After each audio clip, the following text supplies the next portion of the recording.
We're here in the Villages to interview Ward Green. Ward is originally from Mobile, Alabama. Ward, can you get us from Mobile, Alabama to your graduation from college? You bet. Mobile, Alabama down to Lake Worth, Florida. That was in 1957. And we spent a couple years down there. And then my dad was with Sears, and then he got transferred up to Jacksonville in 59, and have been in Jacksonville from 59 all the way through 2004 when I retired. But in Jacksonville is I started playing in the 5th grade down in Lake Worth. Had a private teacher of Benny Gemma, who was a retired musician from one of the symphonies up north. And he started me, had a great time. Best thing I look forward to is after each lesson he gave me milk and cookies. So that was fun. But from there went to Terry Parker, as I said, in 57. And Terry Parker at that time was a senior high school. So I went there from the 7th grade through the 12th grade, graduated in 1965. Then I went to Jacksonville University and graduated in December of 1969. And at that point in time, I got a job from the music supervisor of the county that said, here's 5 elementary schools. Go start as many band programs as you can in them. Whoa. That was an experience. So I got 3 of the elementary schools, and we started teaching band.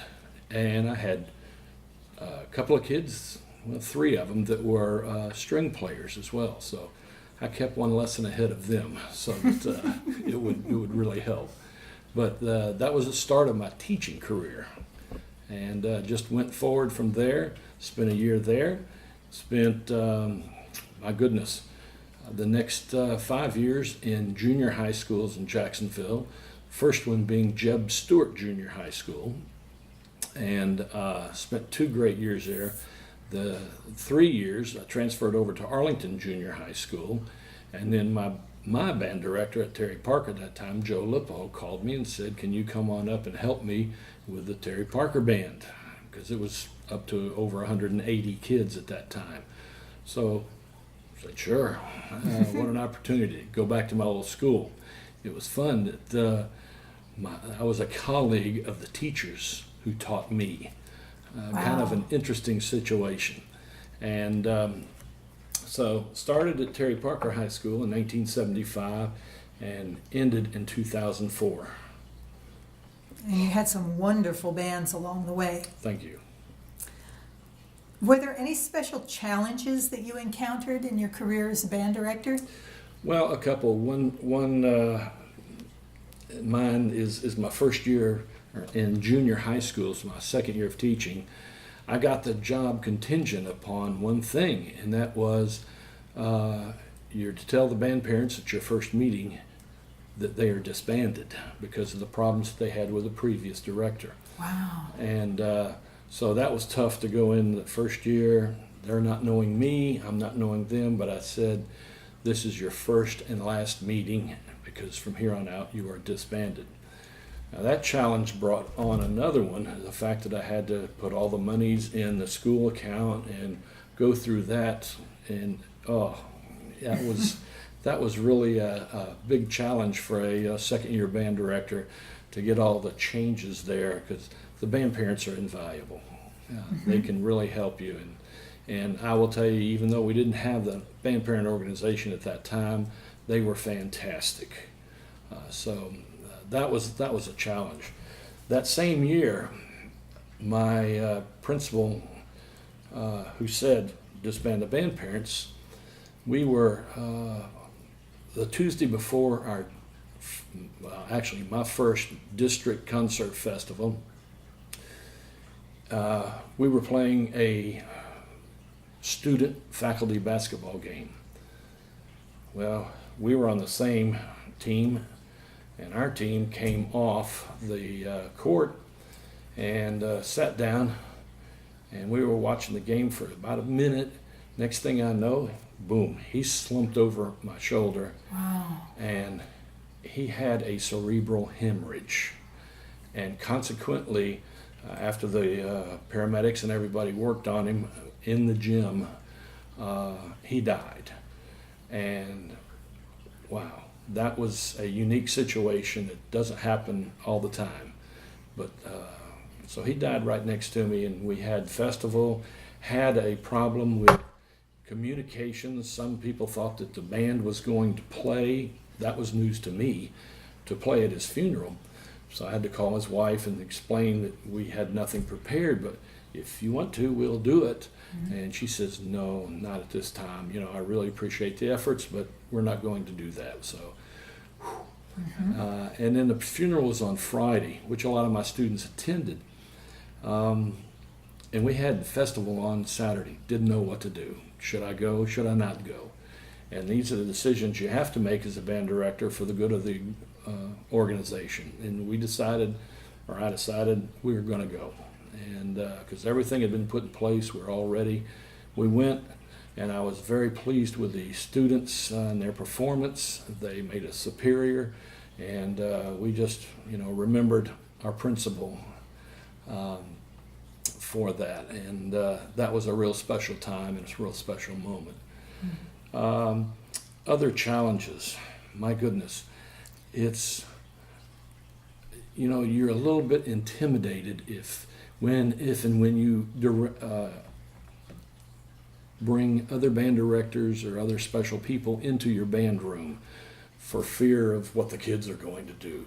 But I will tell you that from the second year of my teaching at Jeb Stewart, I brought in the other two junior high directors that were in the area, and we went into each other's band rooms, especially during the time previous to district festivals.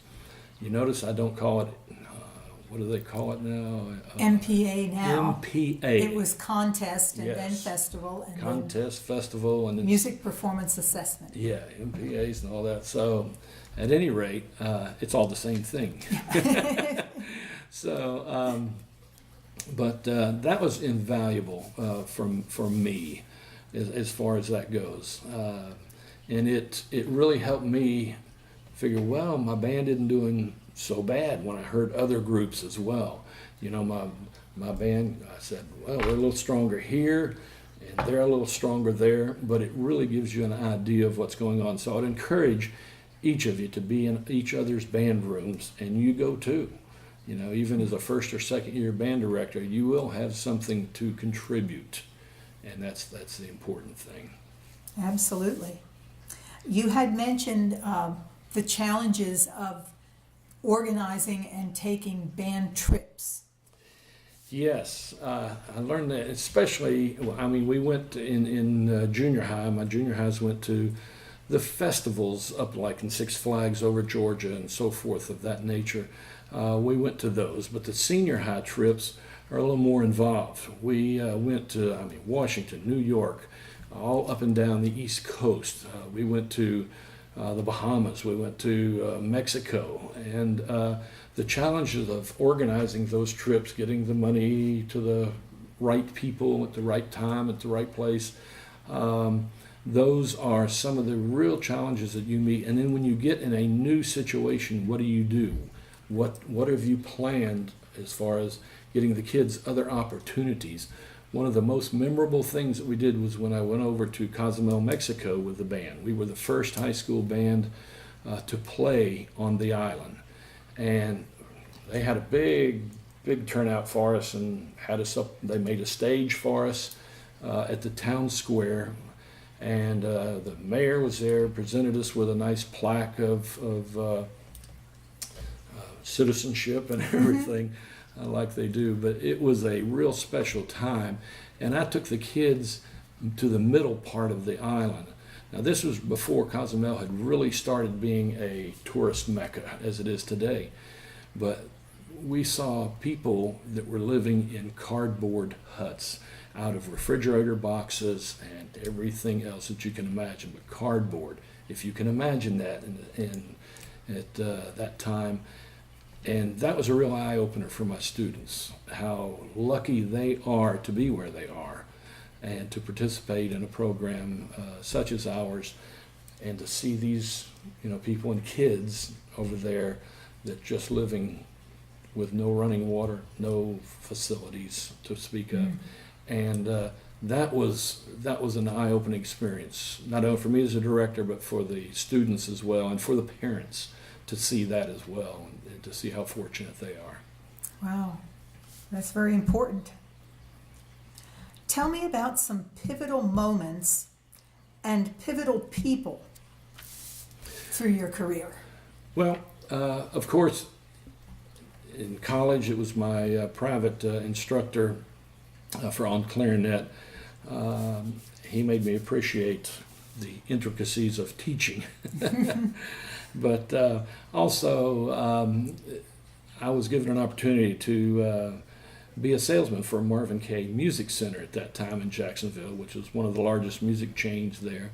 And Marvin had a lot to offer, and I learned the ins and outs of both sides.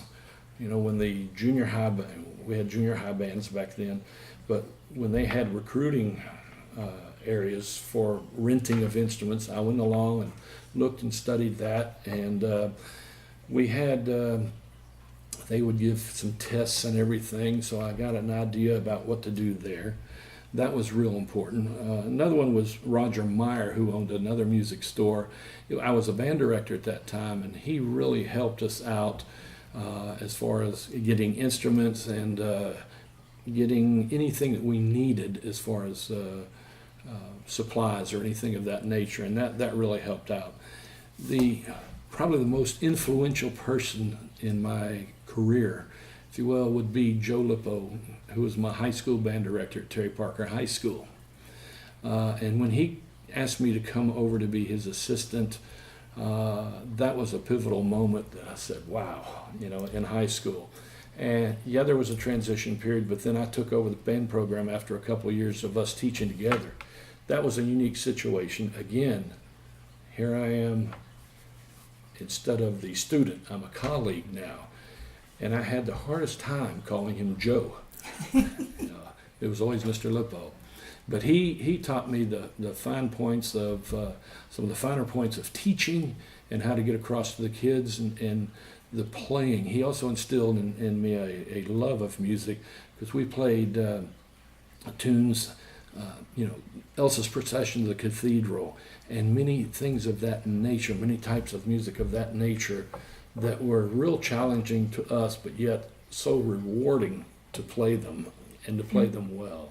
And I'll never forget that. That was one of our great inspirations. Well, during that time, you were also playing in the Jacksonville Symphony, were you not? Yes, in fact, when I was a director at Arlington, when I was a director at Jeb Stewart, Arlington, and Terry Parker, it spanned a period of 10 years. I played bass clarinet in the Jacksonville Symphony.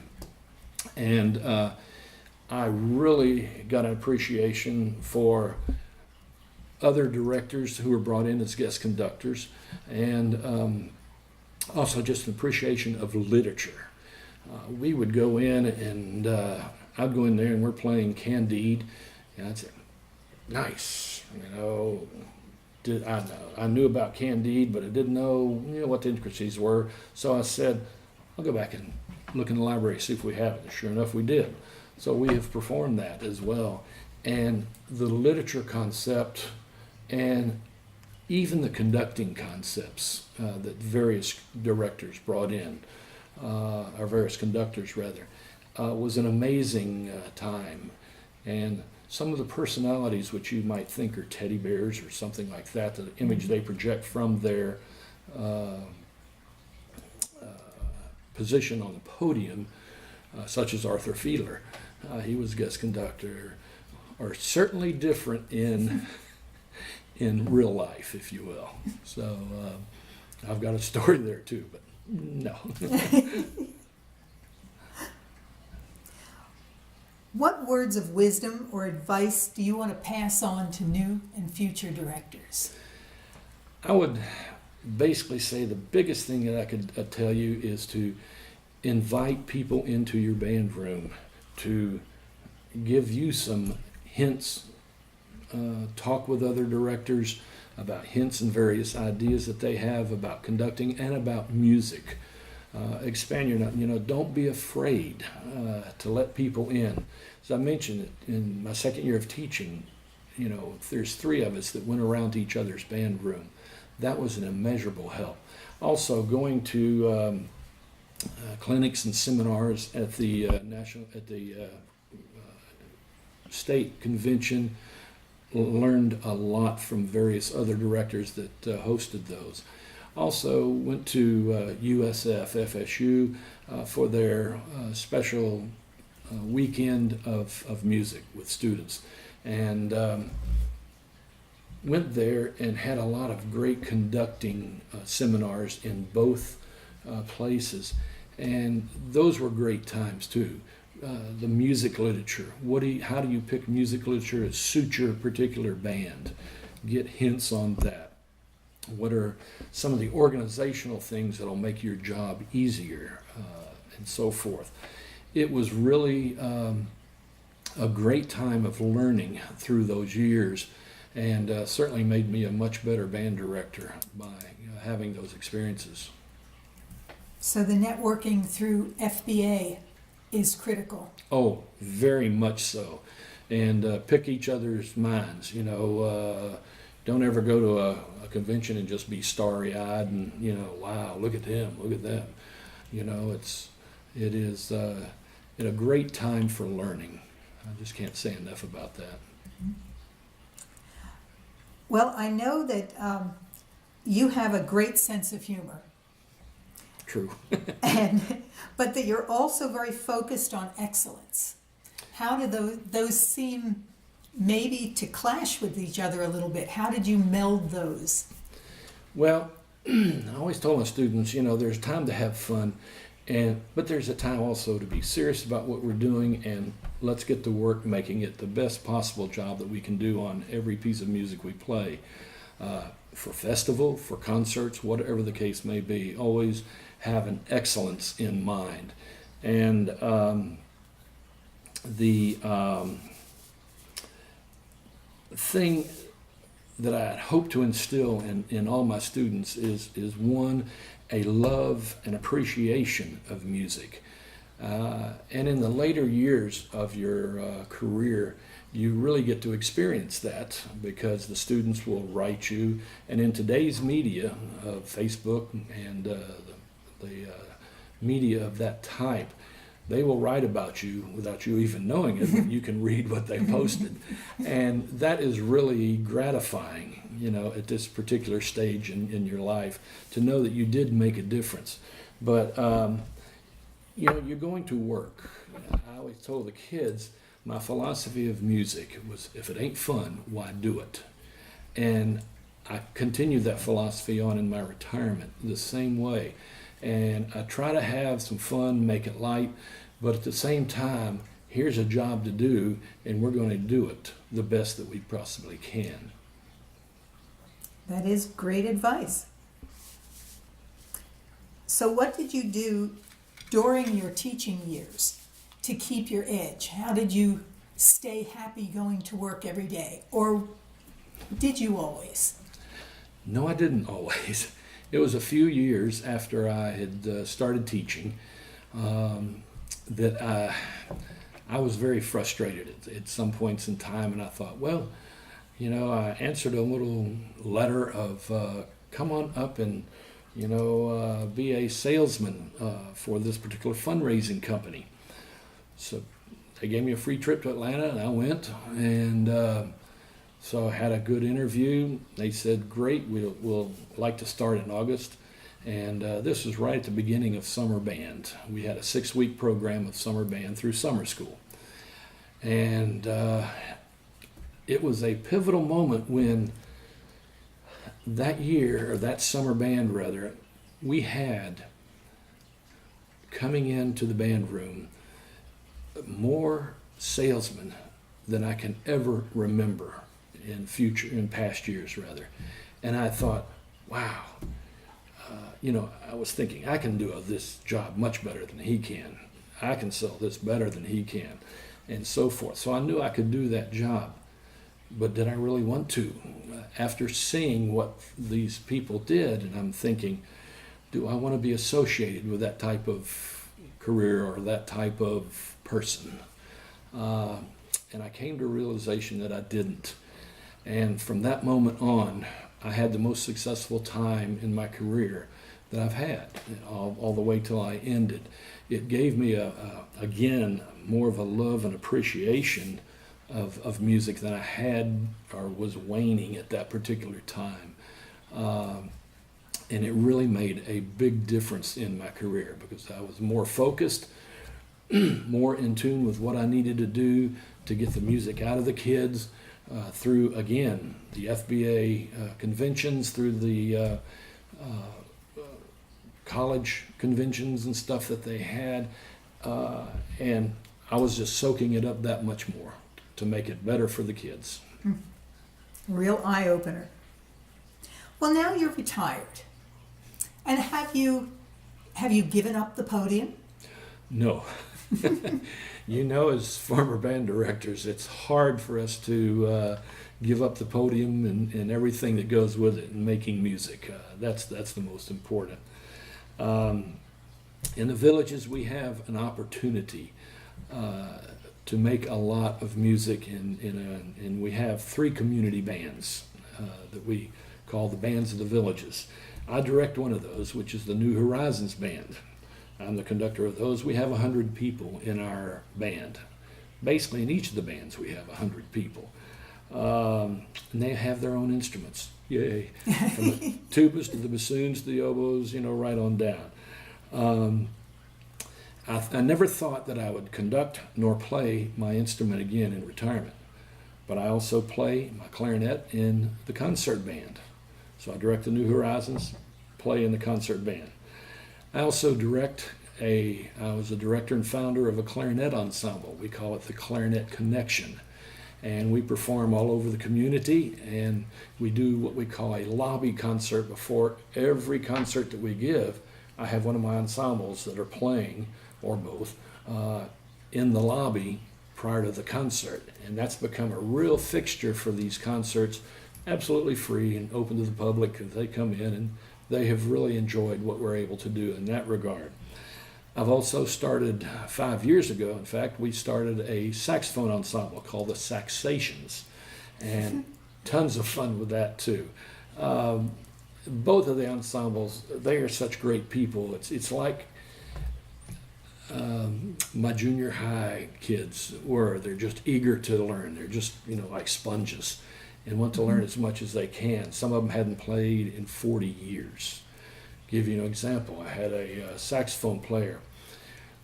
She came in the New Horizons band, and she says, "Ward, I haven't played in 40 years. I don't know if I can do this." I said, "No problem. It's just like riding a bike. Get in there. Let's see what you can do. It'll come back to you." So at the end of the rehearsal, I went up there. She had a broad smile on her face, and I said, "Well, how did you like it?" She says, "Oh, had a great time. I feel 40 years have been taken off my life." Oh, wow. Yeah. And I've had many stories like that. And they are just very appreciative of what you're able to do for them. And players, we have, in the concert band, we have a trumpet player who's got a Grammy. We have former band directors that are in there. We have careers of all. We have pilots that have been for the service. We have service band members that have retired. Doctors, lawyers, you name it. And I will tell you this. The kids that you work with now have certain personalities. The flute section has a certain personality. The trumpets, you know what I mean. The percussion, never get your music back.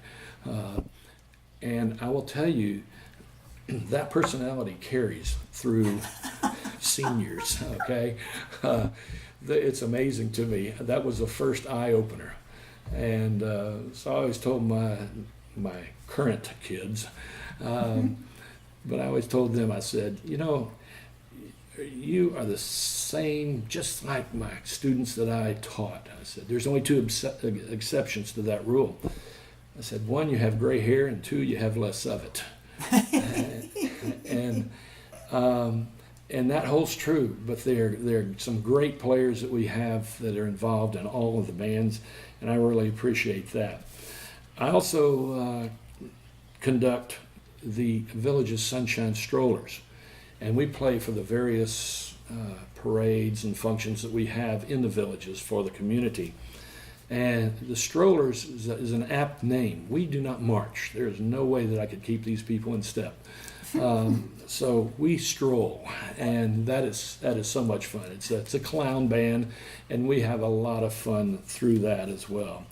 We have, I direct also a German band that's in the villages, and that's a fun group. We do the German Fest, that's that type thing. Mm-hmm. We do anything and everything as far as German type music goes, and that's a lot of fun. And I also mentor the high school, middle school band directors in our area, our Tri-County area, and have a lot of fun going into band rooms and try to give tips of what I've learned as a band director to the current band directors that are in place now. And as I said, even at this, you can teach an old dog new tricks. I've learned a lot of things too by going into the band rooms. But it's a time in retirement to give back to the profession, and I feel that's very important as a musician and as a band director too. So it is a great honor to do that. Mm-hmm. Well, we've about come to the end of our allotted half hour. Can you give me one short story that would kind of sum it all up? Wow, one short story. There are so many. I mean, it's hard to deal in one, so it's just, you kind of encapsulate one to sum it all up, but it's the trials and tribulations that you go through as a band director. How are you going to deal with the death of a student? It's in your program now. Up to the joys of getting on stage, and kids, as well as I do, they peak at different levels. Some peak before festivals, some, at times there's only, some things improve only after the festival. And I've had the moments of the students peaking through a festival. I'll remember one special time, and that is one of my crowning glories. I think it was at District Festival. It was my second band. They had 19 members in that band, and they peaked at the right moment, at the right day.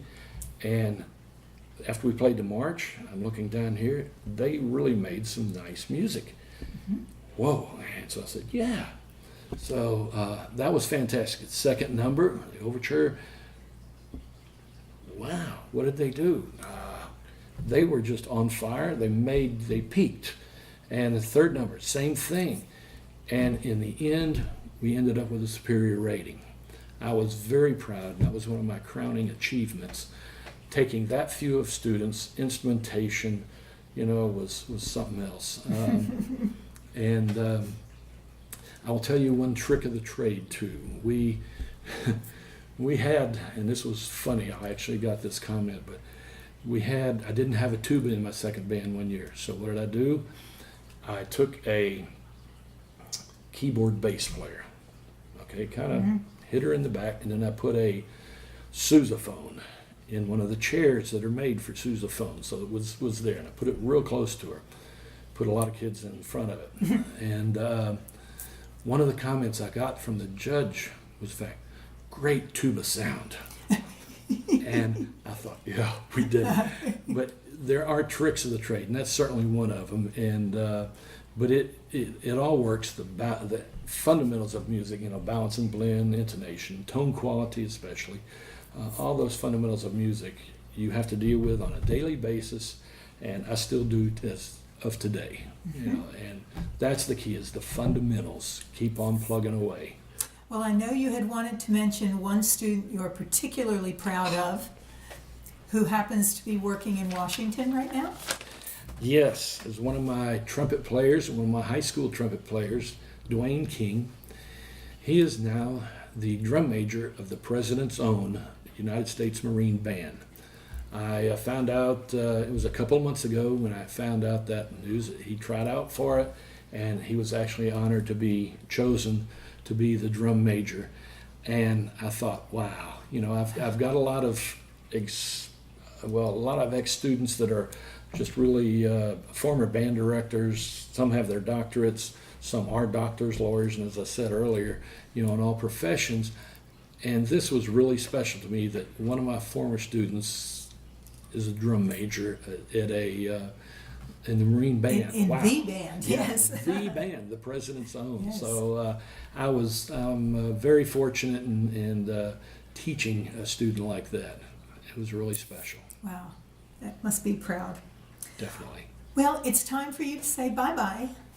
Bye. Enjoy your career. Thank you so much.